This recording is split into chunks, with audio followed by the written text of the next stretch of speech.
E na Assembleia Legislativa, os deputados têm pela frente a análise da proposta do governo de Mato Grosso em torno dos descontos da alíquota da Previdência dos aposentados e pensionistas e também projetos relacionados à pandemia. Mas algo que também seria prioridade na casa são as emendas parlamentares. E é para falar sobre esses assuntos que está aqui ao vivo no Jornal do Meio-Dia o deputado estadual Paulo Araújo, que é o presidente da Comissão de Saúde, Previdência e Assistência Social da Assembleia Legislativa. Boa tarde, deputado. Boa tarde. Deputado, começando aí por essa polêmica aí, né, do desconto previdenciário dos aposentados e pensionistas. O governo se definiu por uma proposta, a isenção total vai para quem ganha até 3.300, né? E aí até R$9.000 desconta os 3.300 e a diferença vai incidir os 14% da Previdência. Dá para avançar um pouco mais do que o governo concorda em relação a esse desconto previdenciário?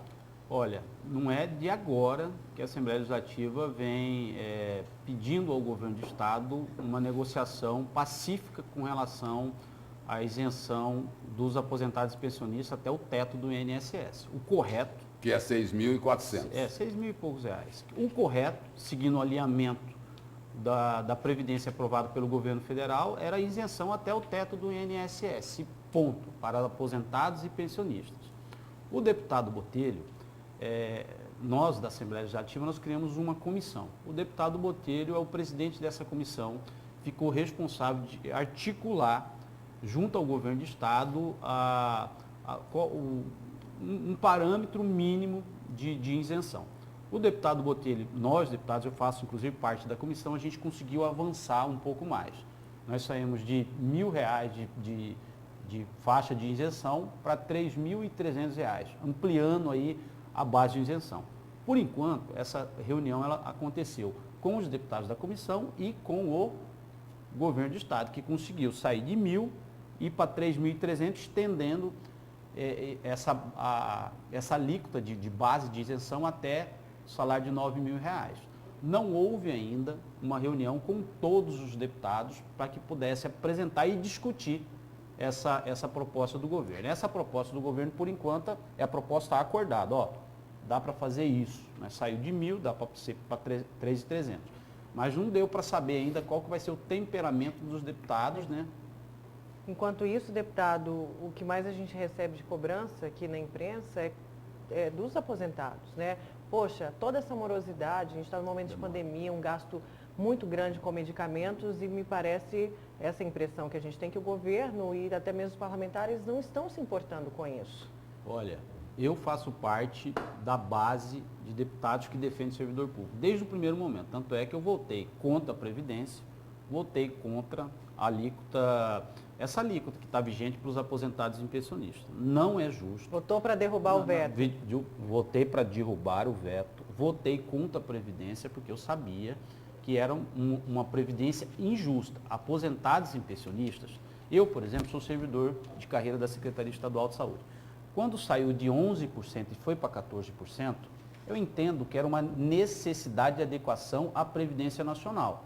Todos os estados tinham que ter uma alíquota média de 14%.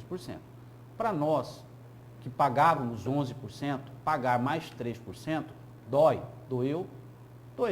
Eu sempre uso o exemplo. Deu um tapinho na cara, ficou vermelhinho, mas... Agora, para os aposentados e pensionistas, que pagavam 0%, porque já contribuíram quando estava na ativa, pagar de 0% para 14%, nocauteou esses aposentados e pensionistas, que na sua grande maioria... E principalmente aqueles que ganham até 6.400, que é o teto. Não, eu estou falando desses especificamente. Destes especificamente, porque os demais já pagavam, né? Estou falando destes, que saíram de 0% foram para 14%. Então, esses, na sua grande maioria, são os menores salários do Estado de Mato Grosso. Aliás, são os menores do Estado de Mato Grosso. Então, nesse caso, houve um desequilíbrio do orçamento familiar gritante, a ponto de comprometer ali a alimentação, a ponto de comprometer saúde pública. Então, esse grupo de servidores aí precisa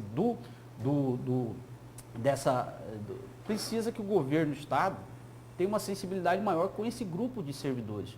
Esses foram nocauteados. esses foram nocauteados. Tanto é que eu, por exemplo, por mais que a gente faz parte da base do servidor público, a gente entendeu a Previdência que era uma necessidade nacional. Agora, para os aposentados e pensionistas, não dá para compreender, não dá para avalizar, não dá para entender uma alíquota cheia de 14%. Não dá. Deputado, e uma outra questão aí relacionada aí à saúde, que é extremamente preocupante. Tem um alerta nacional, né? Além do alerta nacional, tem uma previsão aqui da Secretaria Estadual de Saúde sobre a chegada de uma terceira onda da Covid-19. Pode começar a impactar, inclusive, a ocupação dos leitos de UTI daqui a, no máximo, 2 semanas. E juntando nisso tudo aí, a falta de vacina. O que é que a Comissão de Saúde lá da Assembleia pode fazer? Olha, a Comissão de Saúde sempre vem alertando e trabalhando em conjunto com estados e municípios, né? E, assim, de forma... A Assembleia é muito parceira, né? Inclusive aqui, por exemplo, o governo, via governo de estado, usando recursos da Assembleia Legislativa, nós conseguimos ampliar aqui pontos de vacinação Cuiabá, pontos de vacinação em Várzea Grande. Nós abrimos mão de boa parte dos nossos recursos financeiros, destinando os recursos financeiros para a Secretaria Estadual de Saúde em parcerias com os municípios. E a gente vem cobrando efetivamente o governo federal e as nossas lideranças políticas a nível nacional para que possa pressionar o governo federal a, no mínimo, regularizar as dispensações de vacina aos estados e municípios. E a gente acompanha no plano nacional um problema muito sério, um problema político, um problema diplomático. Nós tivemos aí atraso, por exemplo, dos insumos para poder fazer as nossas vacinas. Com isso, o calendário previsto por parte do governo federal, ele sofreu...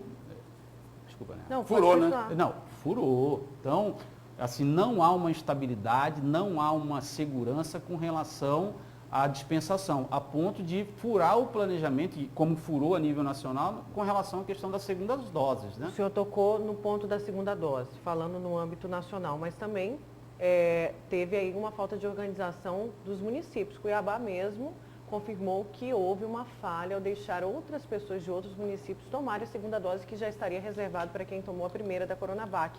Há a possibilidade, eu sei que a Secretaria Estadual quer inclusive punir de forma mais severa tanto os secretários quanto os prefeitos, mas a Assembleia também acompanhar essa vacinação no âmbito do Estado, deputado? Nós estamos acompanhando. Inclusive, nós fizemos uma reunião com vários secretários municipais de saúde e secretários de Estado discutindo a questão da vacina. A Assembleia vem trabalhando efetivamente, acompanhando, inclusive, o monitoramento desses índices nos municípios, cobrando efetividade. Agora, nós temos uma situação que é uma situação que acontece no Brasil.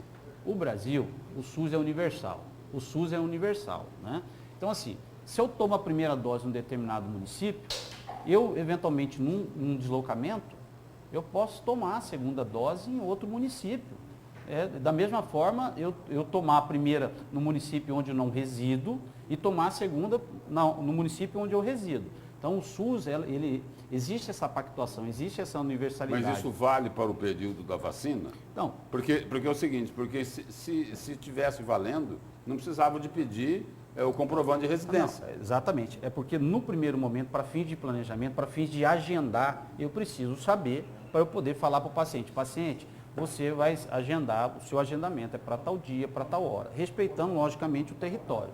Mas, por outro lado, o Sistema Único de Saúde, ele tem essa questão da universalidade. Você imagina aí, eu estou em Cuiabá, eu tomei a primeira vacina em Cuiabá, me desloquei, fui lá para São Paulo, eu preciso tomar a segunda dose. Eu vou ter que voltar aqui em Cuiabá para tomar a segunda dose?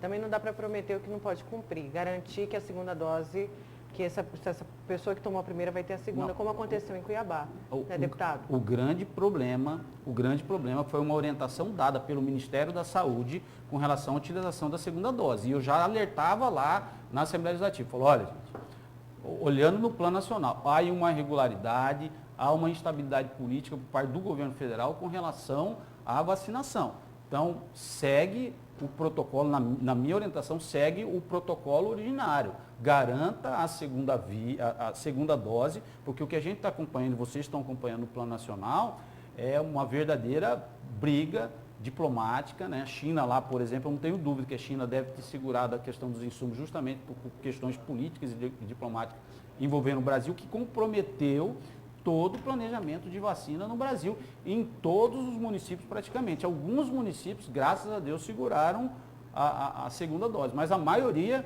seguiu a orientação do Ministério, do ministro, né? O maior chefe da saúde pública do Brasil vai lá e fala, ó, pode utilizar a segunda dose. Então, eles utilizaram a segunda dose. Deputado, obrigado pela presença e pelas informações aqui no Jornal do Meio-Dia. Eu que agradeço mais uma vez a oportunidade. Obrigada, deputado.